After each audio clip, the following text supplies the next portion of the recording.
or your style or your skill set isn't what I'm looking for.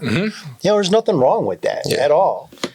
It's the judgment of it that's shitty, that you're not good enough. Right. You didn't try hard enough. Like, who the hell is anybody to tell anybody that they didn't try hard enough or they're not good enough? Like, you don't know how hard that person tried.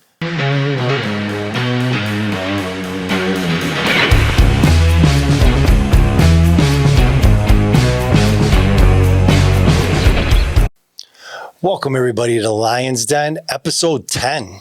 Wow. Yeah, that was fast.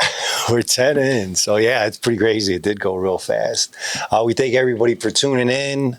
We ask to please like, subscribe, share. Again, my name's Eddy. And this is Daryl again. And hey, everybody, it's Alex. And today we're going to talk about what kind of love has value. It's kind of a unique topic. It was definitely undercover for me. Kind of came about it when I was writing. I can't really remember what I was even talking about in the chapter, but I think I was talking about my dad. And love for me has always been an action. So if somebody loves me, it's an action. You know, you're showing it, you're proving it in some way, shape, or form. And I started writing about it, and kind of like a revelation of, okay, well, why do I see it that way? And I come from, you know, a family, especially a mother, where love was an action, you know, was always there for me. If something needed to be done, she was there. If stuff was hot, she was there. She needed to stick up for me, she was there. I mean, that was Mother Bear, always looking out for her son. Right. My family in general. Somebody needed something, they were there. Somebody needed a shoulder to cry on, they were there. So I always, and kind of as I grew up, different friends, fighting, that type of stuff, you know, your boys that really had love for you were willing to ride or die for you. Yep. Yeah. And that really became how I define love. So if you love me, you're down for me. Right. If I matter to you, you should be willing to do this, or that, which was usually some type of action. Yeah. Yeah, I agree with that. And through writing, it started dawning on me that, okay, that's great, but what if that's not what love is to somebody else? Correct. What if love is, you know, words to somebody, or meaning, or a different type of action? And it really messed me up. I remember talking to Daryl about it the next day and started talking about it a little bit. And I was like, you know, what I kind of equated it to is, let's say you got a young man trying out for a football team, ran his ass off, tried his best, you know, prototypical Rudy. And coach was like, you didn't try hard enough. Right. You didn't make the cut. I was like, how shitty is that to say to somebody? And is it okay to want love the way you want it? You know, if it's the action that's important to you, is it okay to want that? And it certainly is. And I think that's actually what the chapter was about, was being honest with what you want out of love or a relationship or a friendship. And with that it's okay for the coach to say, hey, Alex, I know you tried your best. I know you put your heart out there, but, you know, our wide receiver needs to be a little quicker, or our defensive end needs to get off the block a little bit more. You know, you're not there now, but keep at it. And maybe next year you'll make the team. Right. Or your style or your skill set isn't what I'm looking for. You know, there's nothing wrong with that at all. It's the judgment of it that's shitty, that you're not good enough. Right. You didn't try hard enough. Like, who the hell is anybody to tell anybody that they didn't try hard enough or they're not good enough? Like, you don't know how hard that person tried. And when Daryl and I started talking about it, it really made me feel like shit. So I started thinking about girls that, oh, I love you, and you don't love me. If you didn't love me, you wouldn't do this or you wouldn't do that. And I really hit home with my father that if you love me, you'd stop drinking. And I remember telling him to his face, him saying, Eddy, I love you. And no, you don't. If you did, you would stop drinking. Right. Because again, to me, love is an action. If I'm important to you, you should prove it. You know, if you really love me, you should be able to bear that out. You know, the words don't mean shit to me. You can say you love me all you want. Back that up with something. Right. It really dawned on me how shitty it was. And I remember Daryl and I kind of laughing about it. Yeah, we talked about that. And then, because, I mean, where we are now, you understand that, like, someone's version of love is not going to necessarily be the same version that yours or mine or anybody else's is. Right. You know? And, you know, they have books about that stuff now, like the 5 love languages and a couple other books, too. And what they boil down to is communication. Mm-hmm. Communicating the type of love that you give and the type of love that you expect. And it's both sides need to kind of be able to do that. And for me, I wasn't able to do that until, you know, later in my life, you know, recent years. To be able to communicate it. Like you said, I always thought love was an action too. I still value that type of love. So do I. But there are other types of love that are not really action based. And they are still, you know, ways to show that you love that person. Right. But if you don't recognize it, somebody could be, you know, expressing their love for you in a way that you're blind to, so it's not received, and then that's where it starts to feel shitty on both ends. Right. You know? And it was kind of like we were talking about with self-esteem in the last episode. You know, back in the day when mom was home and dad was working all day long, you know, the connection was there with mom because dad was at work. Mm-hmm. Right. I think a lot of those daddy issues, those things that we talk about a lot, I think a lot of that's where that stemmed from because, you know, as a child, you don't understand that. You don't understand you need money to pay bills. So where's my dad at? Oh, my dad must not love me as much as my mom does. I think a lot of that stems from that. Mm-hmm. Yeah. But I know you're about to say. No, I think it's communication. I mean, I think you hit it on the head. It starts and ends with communication. You know, when you're in a relationship especially with love, if somebody's not hitting the mark on how to love you properly, before you can even make that statement, do those people know what that target is that they're supposed to hit? Like, have you communicated what it is that you need out of a relationship, out of love, in order to feel fulfilled? If not, how is somebody ever gonna hit it? You know, For sure. Mm-hmm. some people it might be an action. Some people it's coming home and maybe with your spouse, you do the dishes without your spouse asking you to do the dishes, whatever the case may be. But if you don't know what that is, you can't do it. So, I mean, I think the start of that conversation starts with how do you communicate that? You know, how do you communicate what your expectations with relationship, and then diving further into it with love? What does that look like for you individually? Right. And yeah, I mean, I would definitely say you kind of extrapolate that into other things of, you know, what kind of love has value. Does two men that love each other have as much value as a guy and a girl in a marriage? You know, it goes all over the place with that because we're real quick to judge what love matters and what love doesn't matter. And what should be important, what shouldn't be important. Yep. And it really does come down to what are your wants and needs. And again, there's nothing wrong with whatsoever of saying, hey, in my relationship, my wants and needs are this and that. Mm-hmm. And there's also nothing wrong with saying my wants and needs are this or that, and that's not in your wheelhouse. Correct. You know, you don't have the ability to do that, and there's nothing wrong with that, but I want that, so I'm moving on from this relationship. Right. It's not saying you're a bad person. It's not saying you're a bad boyfriend, you're a bad girlfriend, you're a bad parent, whatever.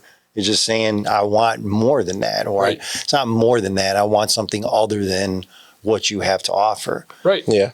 And on the other end, it's also okay to have that conversation and realize that you may not have or desire to fulfill what that person's wants and desires are. You know, I need you to love me this way, and it's a laundry list of things that I am not willing to do.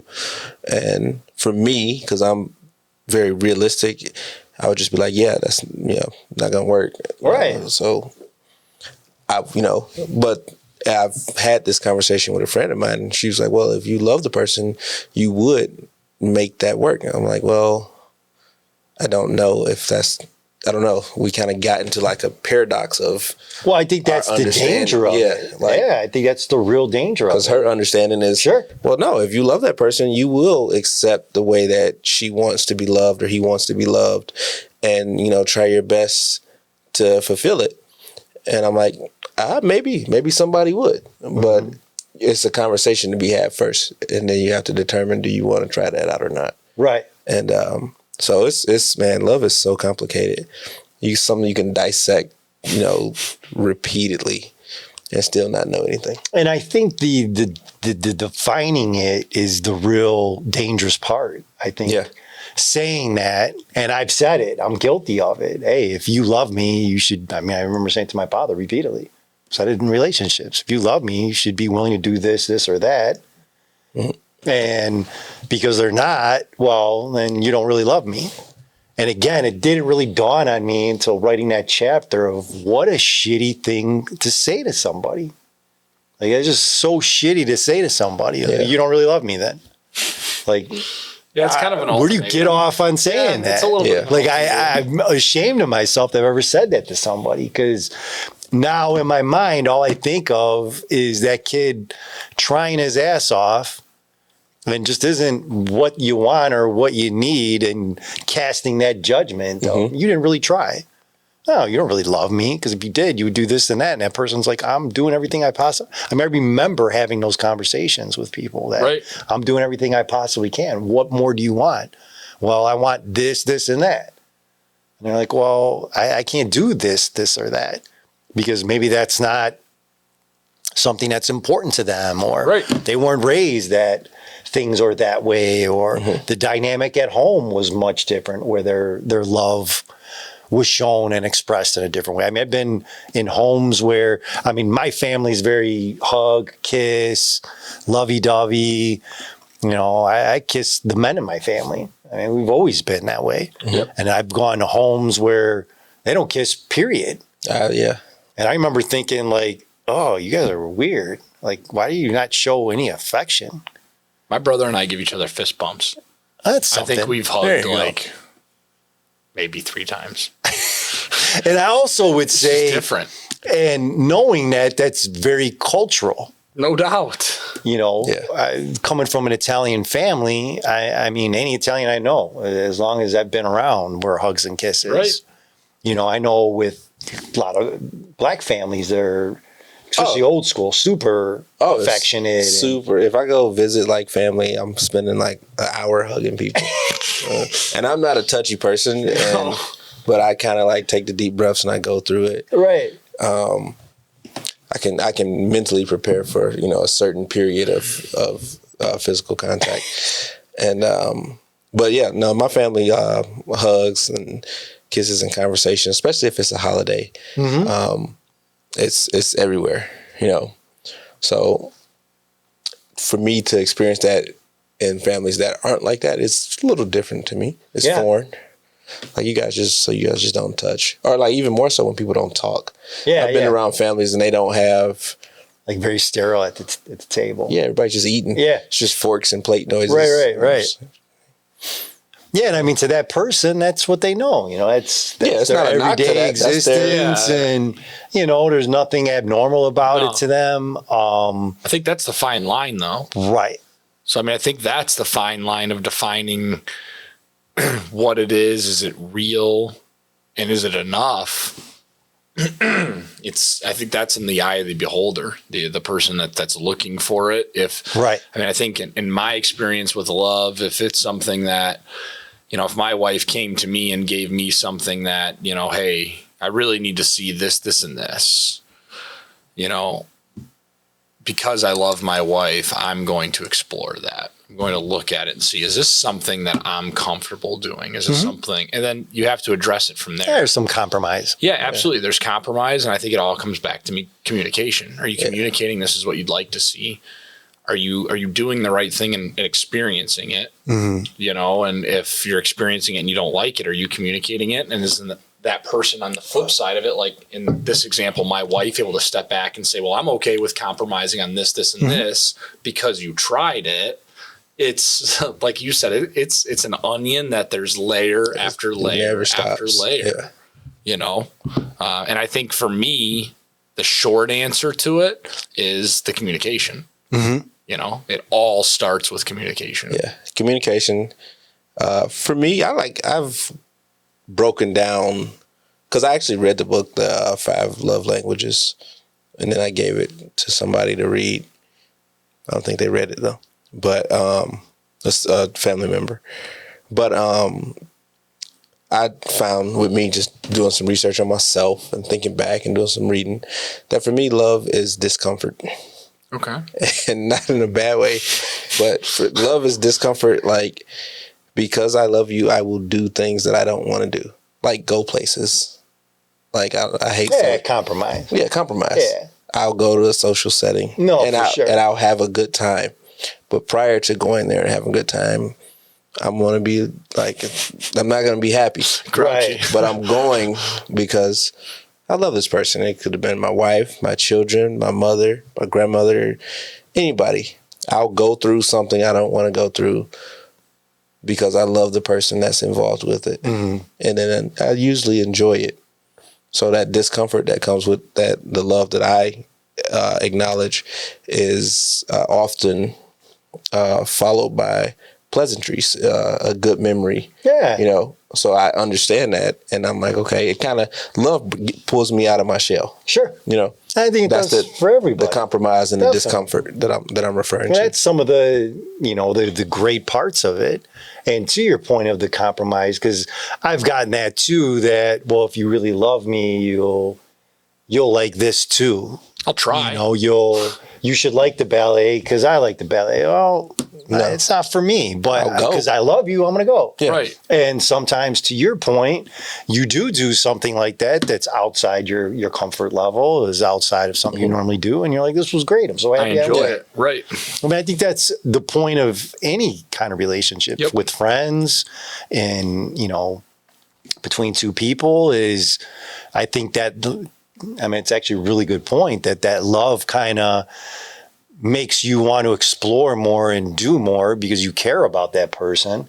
And I think love also makes you respect that person. So you respect their opinion. You're like, you know, Alex is my boy. I love him. So if he's saying this is great, and I know he's got good opinions, he got good taste, it's worth at least me checking out if that's, you know, something he's going to dig. Right. And I think that's an important part of it. But the defining it and the judging it is just almost impossible. It really is. Yeah. It's definitely impossible. Yeah. And it's something we're so quick to do. I mean, I see it in movies. I see it hear it in songs. I mean, it's all over the place where we're constantly putting, if you love me, you should do this or you should do that. And to your point, you're saying with communication, you're supposed to, hey, love is some kind of direct connection where I should immediately know that you want the toilet paper underneath instead of over because we love, so we're connected. And I think that's where you should like what I like, because they think that, you know, or we think that love is that language that you immediately should know this is what I want or what I don't want. And there's just such a danger in that. It is. You know, just such a big expectation to have on somebody when we're all completely different. We have different backgrounds. We have raised differently, different ethnicities, different races. I mean, everything's different within all those. Yep. I mean, there's cultures that are a certain way and there's cultures that are other ways. Yep. And me personally, I love that. You know, I love being in a culture that's different than mine, because you see that and you pick up different things. You have experiences that are outside your comfort zone and you're like, wow, that's pretty cool. I want to try that. I mean, when I try different foods, or I have been to the ballet, I've been to the opera, and usually it was because I love somebody, so I went. Same. And ended up digging it. Right. Or a movie or, you know, whatever. Yep. But, you know, when we really looked at it, I remember talking about it the next day, and we were both kind of, and we were laughing about it. And we were also kind of beating ourselves up about it because we're like, shit, yeah, I had done that. I remember, I think you even texted me later and you're like, man, the more I think about it, yeah, that's pretty shitty. And when I thought about why we do that, a lot of it is honesty. Yeah. And to your point of communication, the reality is if I believed my dad was doing everything he possibly could, I would accept that even if it's coming up short. Right. But I didn't think he was honest. Right. If I believed that girl was really doing this, and that, I would accept the fact that, hey, well, it's not everything, but I really believe they're trying. It's that trust and that honesty that makes you question that. Yeah. What I would say is, how dangerous of a game is that to assume if that person's being honest or unhonest. So let's say in my father's case, I decided to live my life, which I did for a very long time. My dad didn't love me. I wasn't important to him. If I was, he should have done this or that. I mean, that affected every relationship I was in. Yep. Because I'm not doing the same shit with you that I did with my dad. If you love me, you better be down for me. Right. My friendships, where were you, man? Punches were thrown. Where were you? Right. And the dude's a complete pacifist. But if you love me, you better be willing to take a punch for me. Right. Because I'm willing to do it for you. And that's a crazy expectation to put on people. And I think the other side of it is also not being honest with it, meaning that there are things that you do want in a relationship, or there's things you do want in a friendship, and you're not honest with it. Yep. You don't say, like you said, to your point of communication, hey, this is something that's important to me. I really want this and this. So you stay in a friendship, a relationship that you're not happy in because you think it's shitty to say how you feel or what your wants and needs are. And there's nothing wrong with that. That's very common in both men and women, and all three of us, we know people like that, who stay in those situations because they don't want to leave whatever the situation is that's not suiting them, but they don't want to talk about why it's not suiting them to the person that they need to talk to, that have that discussion with. And it's also a scary thing to do when you start examining yourself and the way that you love, and then the way that you've been loved, because it's exposing yourself, even making yourself vulnerable to yourself at that point. But people, no one likes to be vulnerable. Mm-hmm. So it's really hard or rare for people to do it. But sure. I do think that if you're listening and, think about the stuff that we're saying, not like we, are, creating a wheel or something right now, but we are discussing something that I don't think a lot of people do. Like I said, for me, I never was on my radar. No. So I wrote the words down and I was like, oh my God, how often have I done this? And like the Rolodex in your mind starts going, oh shit, I said it to this person, that person, this person. I felt horrible immediately because I was like, what a shitty thing that you don't love me. Alex, you don't love me. Right. If you did, then why the hell aren't you doing this and that? Right. And meanwhile, the person's busting their ass, doing everything they can within their power to show it. And you're saying, no, you ain't. You ain't showing shit. Mm-hmm. It's just a jacked up thing to do to somebody. I still feel guilty about it. That's why it's so I'm sorry out there, anybody who's ever said that, and I said some stupid shit to you. Please forgive me for that. It's horrible. I just think it's hard. I mean, I don't think you can't there's so many layers and things that go into telling somebody that you love them, the things that you're willing to do for them, and the things that they need you to do for them. Right. My wife doesn't need me to be the guy from the movie The Town. My wife doesn't need to walk into a room and look at me and go, hey, listen, we're going to go hurt some people. And we can't ever talk about it again. And I'm going to look at her and say, whose car are we taking? My wife doesn't need me to be that guy. Right. I've got people I'm that guy for in their life. Yeah. It's a different type of love. Different, yeah. Right? I mean, that's for sure. My whole point is it's impossible to figure out the right way, the correct way, until you go through it.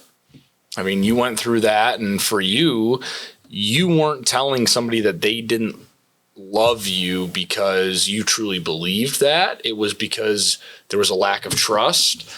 past experiences, using your dad as an example, I'm just going to assume, and if I'm off kilter here, correct me, but let's say you're out with a girl and you're out at dinner and she's not just having a social drink, she's throwing 15 back. Well, hey, my father was an alcoholic to a point where it ruined my relationship with him. If you love me, you're not going to drink like that. I've said it.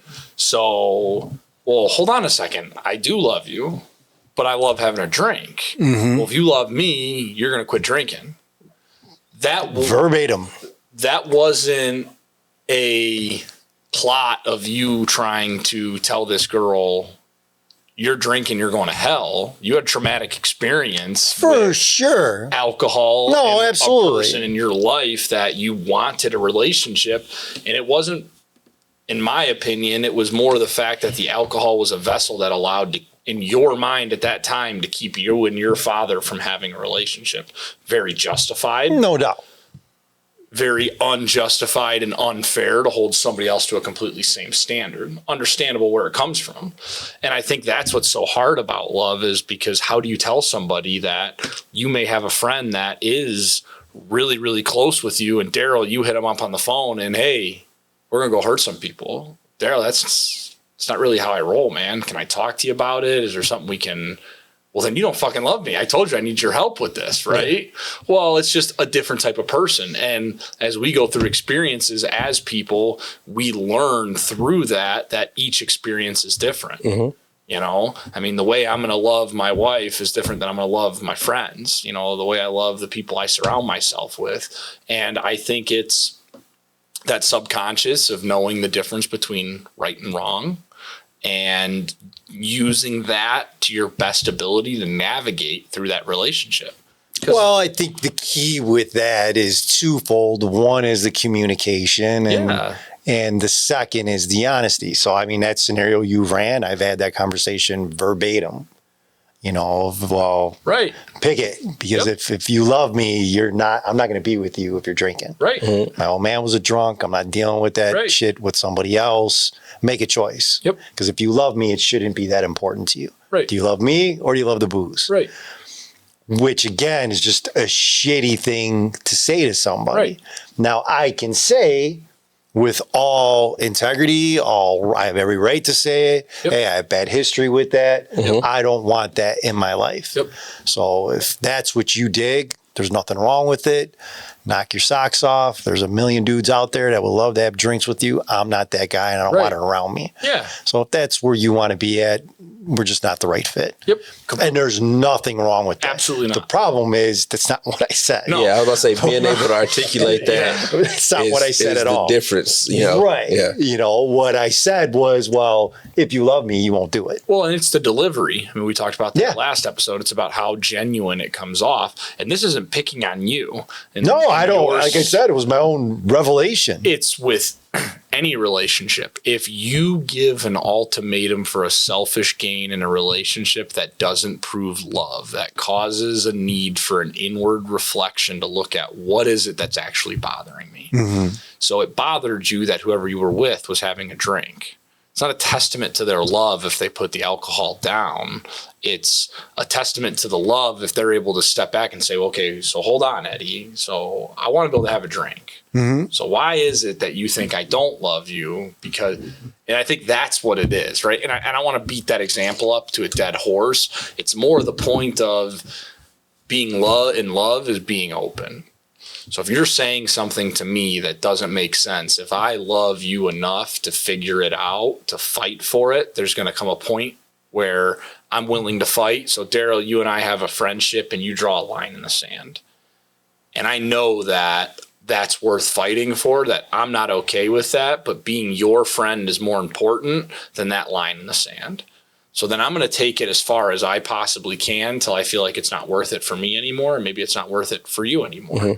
And I think that's any relationship. And I think with love, it's the same thing. How far am I willing to go to make this work before it's just not worth it for me anymore? Well, I mean, even using that example of, you know, and we do that. Oh, hey, if you're willing to love for me, you'll fight for me. There's a danger in that. Yeah, absolutely. Because some people just aren't fighters. Exactly. Or feel like, well, why should I have to fight for you? Why should it be? I remember my mother she'll laugh as soon as I say it, but I would be in a relationship. It'd be some girl had some sordid past, weird stuff with family or whatever, been through some traumatic experience that I would be like, well, I get it, been through this or that, dated some horrible people. So they don't trust me. My mom would be like, Eddy, shouldn't be this hard. Shouldn't have to do all that. It's not that hard. When it's right, it shouldn't be that hard. And I remember, Ma, you don't understand. This happened, that happened. It shouldn't be that hard. And I thought my mother was insane. I just remember looking at her like, you just don't get it, do you? She was right. She was 100% right. Yep. Because when I met my wife, it wasn't that hard.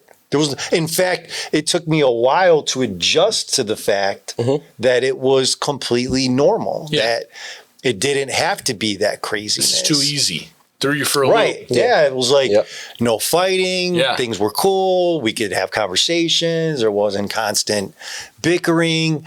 And the other thing that becomes an addiction is the passion of that fighting. A lot of times we get addicted to that conflict, especially us at this table. We don't have any problem walking in any fight. Yeah. And that can be addictive because, again, if it matters, I should be willing to fight for it. Yep. So if I'm in a relationship where I'm willing to fight, including with the person, that means this matters. Yep. So it becomes real toxic real quick. Because like I said, it took quite a while for me to adjust to being in a relationship where I didn't have to do that anymore. Correct. And feeling like, well, it's not that same thing. Like, it's not that crazy, stupid excitement. Right. This is too normal. And having to be like, what the hell is wrong with you? That it's almost like a guy being at war and now you're home and stuff's cool. And you're like, I need to be back at war. Yeah. Like, that's not healthy. No, like, that happens. It's not good. That's not good. Definitely it happens. Yeah. And it kind of goes along those same lines. It does. That happens a lot. And you start to get comfortable with being at war. And that's where you want to be because you start to think that lifestyle is so much easier. The struggle of that lifestyle is easier. That happens with people when they go to jail for a long time too. Yep. And they get out and they don't like the real world because it comes with a different type of struggle than, being incarcerated or being at war. And you start to crave what's normal to you, but what's normal to you isn't necessarily normal or healthy. Right. And you see that a lot with love and relationships, especially people who have those toxic relationships and they just fight and bicker. But at the end of our fighting and bickering, we love each other. But I'm like, it can be without that. You could actually just love each other. It doesn't have to be, with all the negativity. But society actually shows a lot of the negative sides. So a lot of the TV shows. Notebook's been going through my head for 20 I hate minutes. The Notebook. Don't give it out. The Notebook sets my hair on fire. Like I don't ever want to meet Nicholas Sparks. Like, I have words for him. Like, punch him right in his throat. Yeah, that's actually I had a girlfriend and she was like, "Oh, we should watch The Notebook. You're gonna love it. It's the greatest love story of all time." And I was fucking livid as soon as the credits rolled. I purposely brought it up to him. I was gonna fire him up. He knows. Yeah, I've never seen Daryl get twisted up over a movie. Well, I'm a movie fanatic, so I watch movies all the time. Which I know, yeah, that I knew about you. So when somebody tells me to watch something and they give me an expectation, like, watch this, is going to be great. Especially a girl that I'm dating, I'm going to watch it and it's going to be great. It's not a quick movie either. It's not a quick movie. No. And I felt bullshit. Yeah, I felt like Nicholas Sparks was like love. Nicholas Sparks, in all his books and movies, the theory that I got from him, and if you're watching this, listening to it, you can comment, tell me I'm wrong, but listen to this. Every story I've watched or read of his is love is the man being uncomfortable for a long time to appease whoever the woman is. That's The Notebook. That's the other one where, and it's always a veteran. I take offense because I'm a veteran. So for me to be in love, I got to have a shitty life, right? Right. But you gotta suffer. I got to suffer and then die. But, the lady I loved was happy. It's not Nicholas Sparks, but it's like Forrest Gump, man. That's another one we hate. That's another one. That dude didn't have enough going on top of it. He's chasing around the girl of his dreams, who's chasing everybody except for him, and then the poor guy's still sitting there waiting for her at the end. Yeah, well, and I think kind of, I mean, that's why I brought it back up, because I knew it would hit a nerve. Is you're creating that What you did to him? Yeah, it gets me fired up. He's pissed, man. itching. You brought up the notebook. Freaking notebook. It really sets that expectation, one, of the conflict and all of that, what love is. So, you know, anybody who hasn't seen it, don't want to be a spoiler alert for you, but Just don't watch it. dude is writing her every day for a year at war. She's with some Prince Charming, gets re-engaged. Nice dude. Nice guy. Everything's copacetic. Yep. Doesn't write his ass once. No. Dude builds a house for her, comes back, and she's pissed at him. Like, you never wrote me because mom is hiding all the letters. And I was like, But bitch, you didn't write once. Not a single once, one. Not one letter. Yeah, you're mad at me that your mom intercepted all the letters. I can Where's tell my you one intercepted thing. letters? My sergeant wasn't intercepting my letters. You just weren't sending them. his dad kept all of his mail. He Yeah. had nothing from her. Not one I've from actually her. got proof that you wrote me Not nothing. one Yeah. from her. Yeah. So And in that story, I'm sure it was, well, he moved on. He doesn't care about me, so I'm going to move on. Doesn't care. And my point is, to the point of communication, you put that kind of stuff out there and you set that kind of, you know, expectation, and it becomes crazy. Yep. It's like you said in the other movie. And we constantly see that. We see it everywhere we look, where conflict, and don't get me wrong, I mean, I've had disagreements with my wife. We've had tough times. It happens. But when you're at war every day in your relationship, it's just not healthy. It's just not toxic. No. I mean, that becomes toxic. It's just not healthy for you. Yeah, and I don't think any of us are love experts. Right. no, So furthest away from being an expert is Yeah. where I would put myself. extremely Yeah. far away from Pluto. So what I can tell you is stuff that works. So we've beat communication to a dead horse. When you're in any relationship, a friendship, anything where you consider you love somebody, right? I'm not saying it has to be your lifelong sweetheart. Whatever the situation is, take a step back, look at the situation being the relationship, and what is it that I would like to get out of this relationship? When you can figure it out, what it is you're trying to achieve from, you don't have to have an end goal, but what does this relationship bring to my life? Don't allow it to ever become more than that. So what I mean is that doesn't mean you can't fall in love with your best friend and your high school sweetheart from high school that you were friends with become somebody you married. I'm not saying that. I'm saying figure out what you're trying to get out of the relationship, figure out things that you're okay with, things that you're not okay with, the things that you can get away with not being okay with and still have to do, and see if it works and communicate about it. Right? I mean, I think that's... And compromise should not be getting struggle. beaten with a whip. No, it shouldn't be a struggle. Compromise should be, hey, this person's important to me. Yeah. I'll be willing to do Yeah. that for you. It's worth it. Yeah. It shouldn't be, you're getting dragged behind a horse. And if it is, communicate that. Right. Hey, Eddie, I know you want me to do this. Don't want to do it. I can't. Right. I've been talking to myself about it. I've been thinking about it. I've tried playing the scenario out. I'm not comfortable doing this at all. Is there any other option? Communicate that. Yeah. And I think and that's kind of the whole point of it. What kind of love has value? All love has value. Yep. I mean, there's no, like we said, we're no experts. I'll take, we talk about a lot the gay stuff that I'm not that optimistic.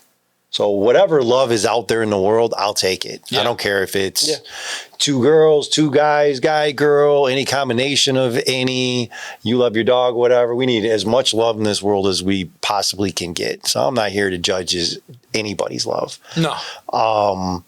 But again, when we judge that expectation, it can get real dicey real quick. And more than anything, it's extremely hurtful to that person. Yes. And it's even more hurtful for yourself, because the reality is I felt my dad didn't love me because my dad didn't do what I thought he should do, which made me feel shitty, Yep. which made me violent, which made me angry, which made me distant from people, which made me go into relationships in a certain idea of you're not wasting my time if either you're bringing it or you're not. Yep. It's ride or die. It's Bonnie and Clyde. Yep. You ain't willing to kill or die for me, then get to stepping because I don't have time for this. Right. That's true. It was very, very impactful.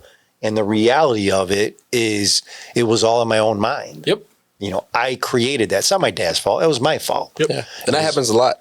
Absolutely. I mean, we're all guilty. Everybody's guilty of that. Yeah. And it really took me writing that and saying, whoa, like, where did I get off saying that to people? Like, who the hell am I to say you don't love me? Mm-hmm. Or who am I to say that your love isn't good enough?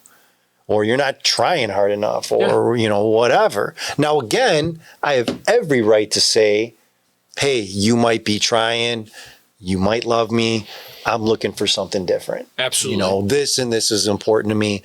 That's really not your thing, and that's okay. Yep. But I want this. Yes. And separate yourself from it. There's nothing wrong with that. You have a right to that. Absolutely. At any point in your life with 100%. Yes. I had every right to tell my dad, I know you love me in your own way as much as you can. I want a father who's present in my life, that isn't drunk every time I see him.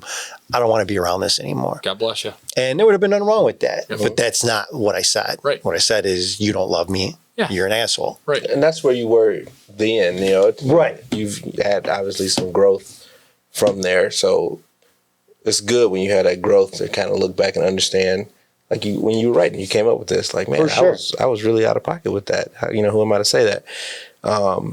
That's something to strive for, and it is almost kind of crazy what you have to do to be the bigger person in a lot of scenarios. Because if you knew and were able to kind of have a conversation with yourself before you addressed your father about it, I think you would have been able to articulate what you said here. Right. What you understand now. For sure. But you didn't take that moment to think it over, discuss it with yourself, and really address those feelings, until you started writing. That's when you actually, did it. Well, because for me, I had so much conviction that this is what love means. Yep. This is what love should do. Yep. For me, Jesus on the cross, Jesus sacrificing himself, getting whipped, carrying crosses, getting people talk crap to him. It was like action, action, action, action. Ride or die. Yep. Willing to do anything for me. That's what love is. Yep. If you love people, that's what you're willing to do. And what we forget is all the unbelievably wonderful things that he did before that. Mm-hmm.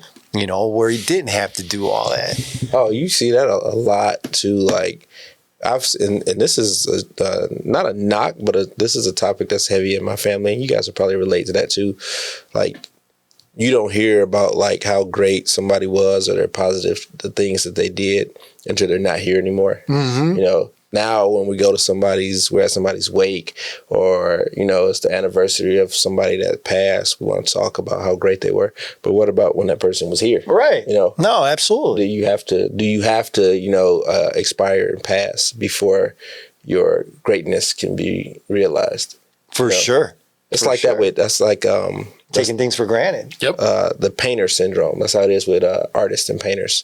Your shit's not anything while you're alive, and then as soon as you croak, it's worth tons. Yeah. You splashed on the canvas, and now it's worth millions because you're gone. Yep. But was it not just as good when you were here? Right. And that's on a love basis, it should be the same. Absolutely. You should recognize that love or strive to when that person is here and when they're doing it.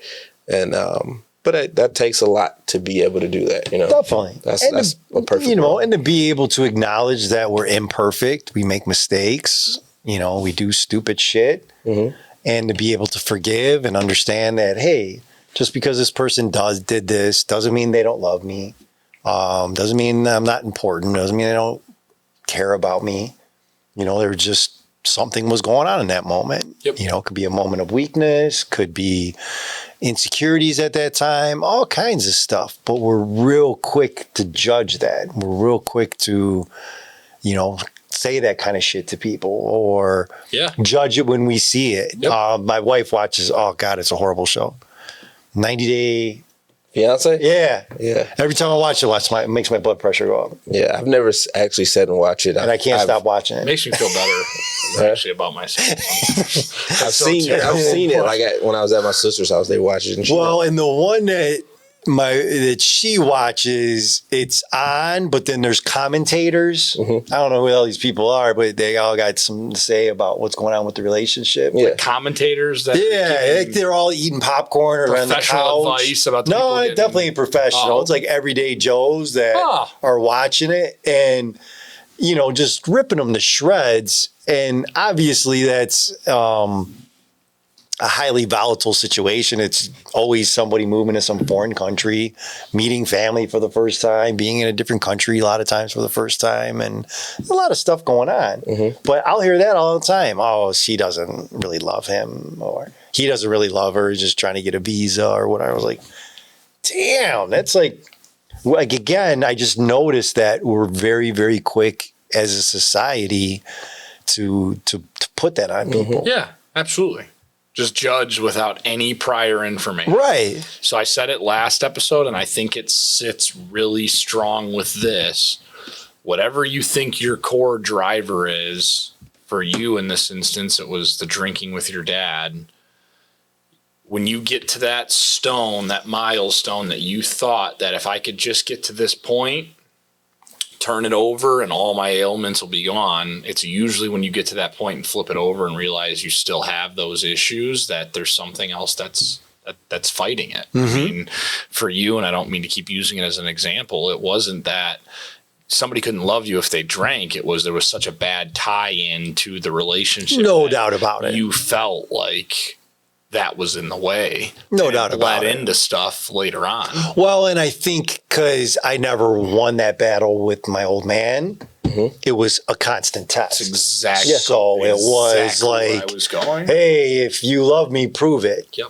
It was, and it wasn't just with drinking. It might be with friends and fighting. Hey, put them in volatile situations, because if they're down for me, I got to find out. Because again, after all that pain and all the anguish that happened with my dad, I never want to be in that position again. I mean, it destroyed me. So I don't want to waste time with you if you really can't bring it. Either you're good to go, or let's step out. Let's move forward. And again, there's definitely some unhealthy stuff with that, but more than anything, casting that judgment on people is something I feel terrible about. Right. I just had no right to tell, and I get it. I know exactly why I did it. Obviously, I had trauma and stuff with my old man. People that are addicts are king manipulators. So, and Daryl knows this. Yeah. They're always full of shit. They always got some hustle going because they want what they want. To get what they Be it need. a drink, a drug, sex, whatever, any kind of addiction. You're going to say whatever you got to say to get it. And when it's somebody you care about, you become a master at, you're full of shit. Yep. You're up to this, you're up to that.